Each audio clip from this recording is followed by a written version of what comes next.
हिंदू धर्म में होली पर्व बहुत ही हर्षोल्लास के संगे मनावल जाला। ई पर्व के शुरुआत फाल्गुन महीना के शुक्ल पक्ष के पूर्णिमा के तिथि के दिन में होवेला। सब कोई के नमस्ते और प्रणाम। ज्ञान विज्ञान कार्यक्रम में आप सब लोगन के शानदार स्वागत बाती। जी हाँ, आज हमनी बात करब जा होली पर्व के बारे में। एकरा फगवा भी बोलल जाला। भारत के ब्रज इलाके में होली कैसे मनावल जाला? लठमार होली काह? फूल के होली कैसे मनावल जाला? होली पर्व के पाछे कुन विज्ञान बाते? होलिका दहन के कुन प्रतीकात्मक महत्व बाते? होली चौताल और धमार काह? आज यही विषय के बारे में हमनी बात करब जा। त चल आज हमनी रंगों के बारे में बतियाब जा।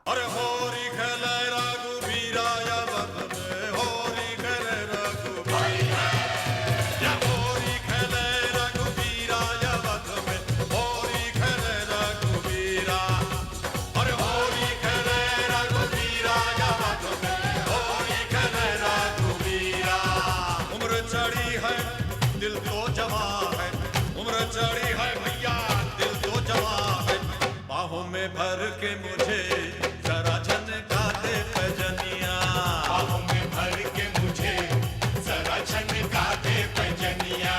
साची कहे है कबीरा या वध में होरी खेले रघुबीरा। अरे साची कहे है कबीरा या वध में होरी खेले रघुबीरा। भाई महामन में धीरा या वध में होरी खेले रघुबीरा।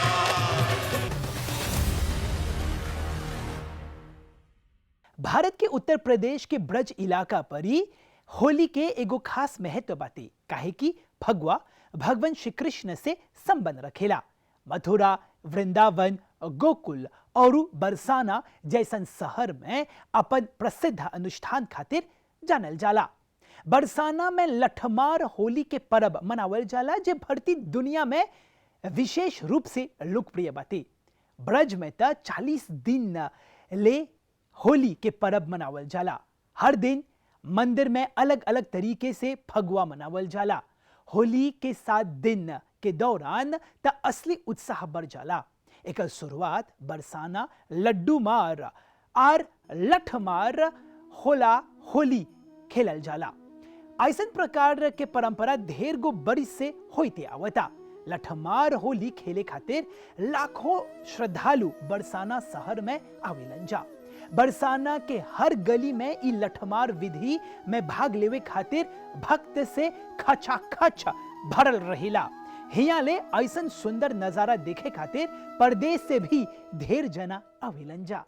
ई बतावल जाला कि द्वापर युग में जब राधा रानी होली के निमंत्रण के स्वीकार करे के बाद श्री कृष्ण अपन संगतिया के बरसाना विदा करलन, तब्बे उनकर स्वागत करे खातिर राधा रानी की संगतिया लड्डू मार से करलन सा।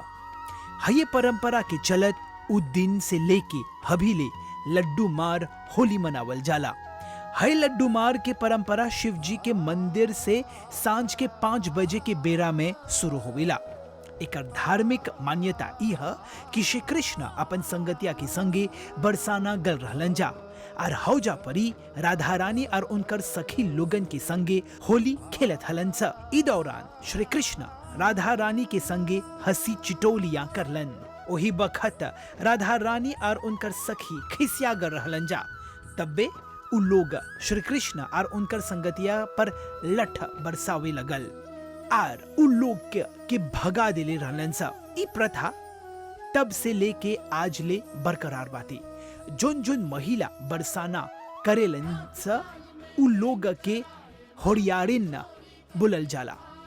जोन जोन पुरुष उ मेला में आवेलन जा उ लोग के अपन कपार के सुरक्षित करे खातिर केसर रंग होला एगो लंबा लुगा पगड़ी नियन बंधा के एगो ढाल के संगे आवेलन जा। ऐसन पुरुष के होरियारे बोलल जाला। तब होरियारिन एगो लाठी लेके होरियारे के ढाल पर कस कस के मारेला। दशमी के दिन में नंदगांव लठमार होली खेलल जाला। ऐसन प्रकार के होली के बारे में ई बतावल जाला कि जब श्री कृष्ण अपन संगतिया के संगे बरसाना के गोपी के संगे होली खेले के बाद बिना फगवा माने नेक दिए लौट गल रहलन जा, तब्बे राधा रानी फगवा लावे खातिर नंद गांव जाके होली खेले के इच्छा व्यक्त करलन। और लठमार होली बरसाने के ठीक 21वें दिन के बाद नंद गांव में लठमार होली खेलल जाला। होरियारे जब नंद गांव आवेलन जा त उ लोग ठंडाई के मजा भी निमन से लेवेलन जा।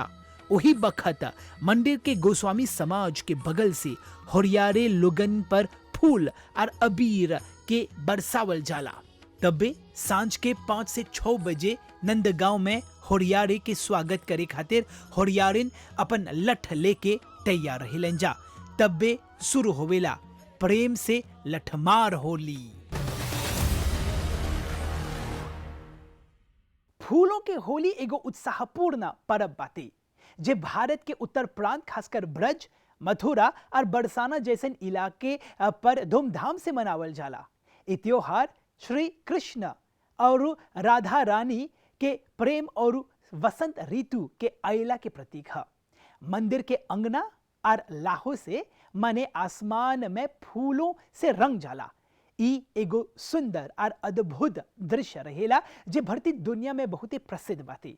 ओ दिन ब्रज के लोग मंदिर जालन जा और भगवान श्री कृष्ण और राधा रानी के पूजा करेलन जा। एकर बाद एक दूसरे पर गुलाल, कमल और गेंदे के पंखुरी माने की पेटल्स बरसावेलन जा। वृंदावन में फूल के होली भरती दुनिया में बहुत ही प्रसिद्ध बाते। फूल के अलावा भक्त लोगन पर पिचकारी के माध्यम से रंगों के बौछार होवेला। ई मान्यता बाते कि स्वयं श्री कृष्ण ब्रजवासी लोगन के संगे आके होली खेलेलन। भक्तगण बाके बिहारी लाल के मंदिर के दरवाजा खोले के बेसब्री से प्रतीक्षा करत हवन जा। श्री कृष्ण भगवान की आराधना करे बखत सब भक्तगण मंत्र मुग्ध हो जालन सा। ऐसन मंदिर में भक्त से खचाखच भरल रहेला। जब श्री कृष्ण भगवान की मूर्ति के पर्दा के हटा देवल जाला तब सब लोग हर्षोल्लास के रस में सराबोर और कृष्ण भक्ति में भाव विभोर हो जालन सा। वही बखत लाहो से फूल बरसावे के विधि शुरू होवेला। एकरेवे के फूल के होली बोलल जाला। फूल के हर एक पंखुरी माने की पेटल सब के सब भक्त के कपार में बरसते रहेला। मनुष्य कृष्ण अपन सब श्रद्धालु लोगन पर आशीर्वाद रूपी फूल बरसावत हवन। फूल के यही बरसात में श्री कृष्ण के नाम के गुणगान होवेला। श्री कृष्ण के खाली 21वें छवि लौके खातिर सप्त भक्तगण में एगो उत्सुकता बनल रहेला। एकर बाद भक्त लोगन पर गुलाल और अबीर बरसावल जाला। गुलाल के बाद अलग अलग रंग भी बरसावल जाला। तब एकर बाद हल्दी के पानी भी सब लोगन पर फेंकल जाला। श्री कृष्ण के भक्ति से जुड़ल ऊर्जा ऐसन मंदिर में सगरो सगरो फैल जाला। होली एगो ऐसन बखत में आवेला जब मौसम में बदलाव होवेला, माने ठंडा मौसम से गर्मी की शुरुआत होवेला। और ऐसन बेरा में हमनी के देह तनिकुन सुस्ती महसूस करेला। बकिर फगवा के अइला से जब हमनी चौताल गायन और धमार करेला सा त हमनी के देह में एगो नवा ऊर्जा माने एनर्जी पैदा होवेला। होली के दिन जब लोग अबीर के संगे खेलेलन सा त हमनी के जोन त्वचा माने कि हमनी के जोन स्किन बाते अबीर के घोंसला से एगो अनोखा प्रभाव होवेला। अबीर हमनी के देह के एगो ताजगी प्रदान करेला। एकर से हमनी के त्वचा के आर जस्ती निखार माने ग्लो दिवेला। फाल्गुन महीना में शरद ऋतु फीनी होला और वसंत ऋतु शुरू होवेला।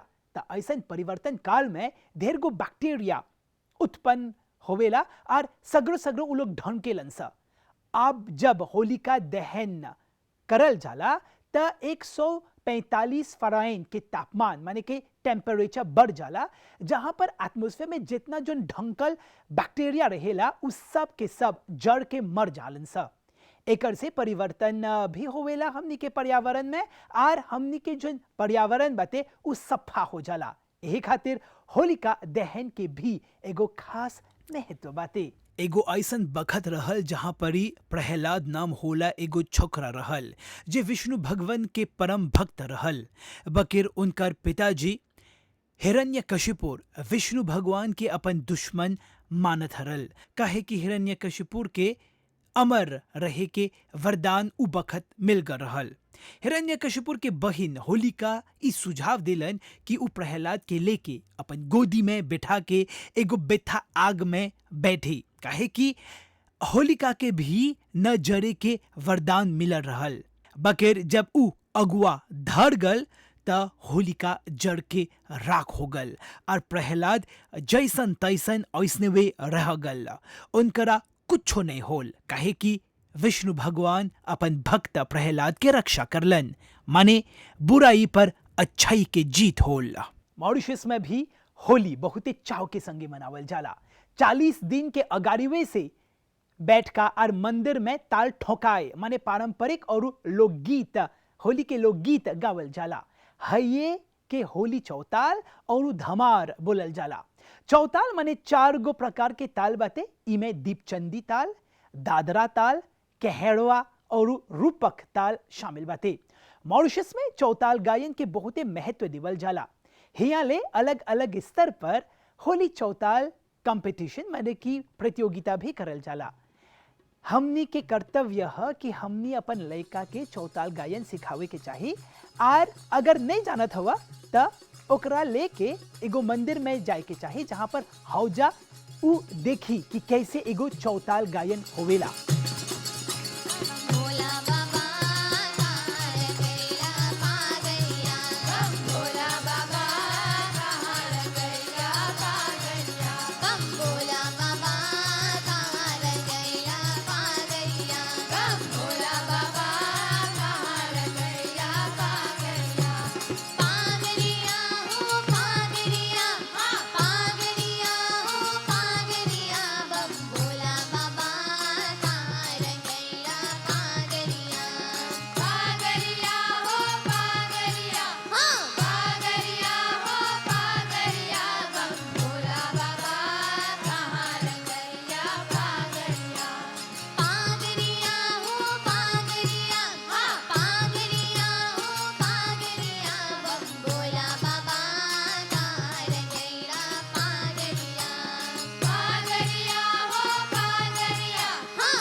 फगवा एगो रंगपूर्ण त्योहार रहेला। ये त्योहार बुराई पर अच्छाई के जीत के प्रतीक है। जैसे होलिका जड़ के नाश हो जाला, ऐसने वे हमनी के अपन भीतर के जो नेगेटिव विचार बाते ओकरा जरा के एगो रंगपूर्ण जीवन जिए के फिलॉसफी के अपनावे के चाहिए, जेमें हमनी पूरी शिद्दत के साथ सकब्जा आगे बढ़े, सफलता के कदम सकब्जा चुमे। आज होली माने फगवा परब से जुड़ल ढेर जानकारी हासिल करे के मौका मिलल बाते, खासकर ई त्योहार के वैज्ञानिकता के बारे में। तेकरे वे संगे हमनी के ज्ञान विज्ञान कार्यक्रम हिया पर समाप्त हुआ था। बकिर आवत बुध के एगो दूसर रोचक और ज्ञानवर्धक विषय लेके आवब जा। तबले ज्ञान विज्ञान के सब टीम के बगल से सब कोई के हमनी बोलब जा होली परब के मंगल कामना, नमस्ते और प्रणाम।